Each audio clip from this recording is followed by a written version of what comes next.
why did the most popular girl in school destroy her own life? Harper was the kind of popular that made other girls either worship her or secretly hate her.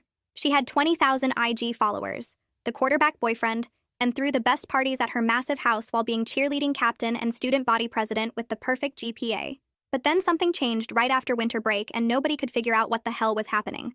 Harper showed up to school that Monday looking like she hadn't slept in days, with her hair in a messy bun and wearing sweatpants.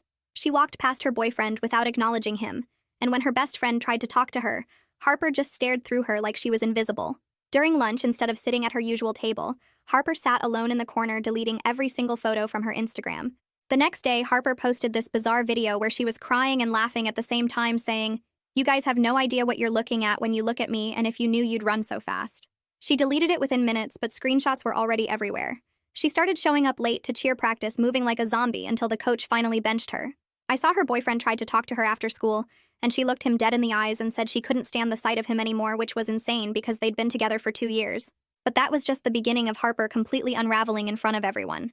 She started taking pictures of every adult man in school with her phone like she was building some kind of database, and when teachers asked her to stop, she would say she was documenting reality for the first time.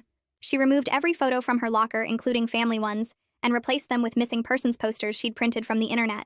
During chemistry class, she suddenly asked the teacher if he'd ever wondered how many dangerous people walk among us pretending to be normal, and when he told her to sit down, she just walked out.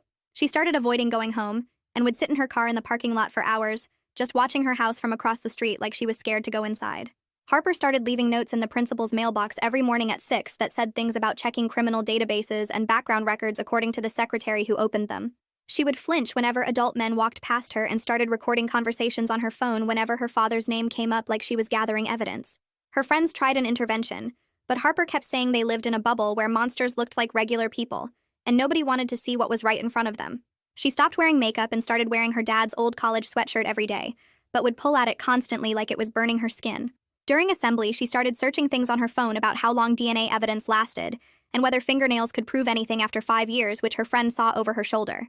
She asked a junior whose dad was a cop whether basements showed up on housing blueprints and if soundproofing materials left specific chemical traces. She started skipping classes to sit outside the guidance counselor's office writing pages and pages of something she'd immediately tear up and throw away. Then Harper did something that made everyone realize this wasn't just a weird phase. During the school assembly where she was supposed to give a speech about the fundraiser, she grabbed the microphone and started talking about how everyone was living in a fantasy and that she'd discovered something that changed everything, and she couldn't pretend anymore. Security escorted her off stage and she didn't come back for 3 days. When Harper returned, she was like a ghost, avoiding everyone, including her own reflection. She spent every free period in the library researching criminal psychology and basement construction permits for our neighborhood. Her mom started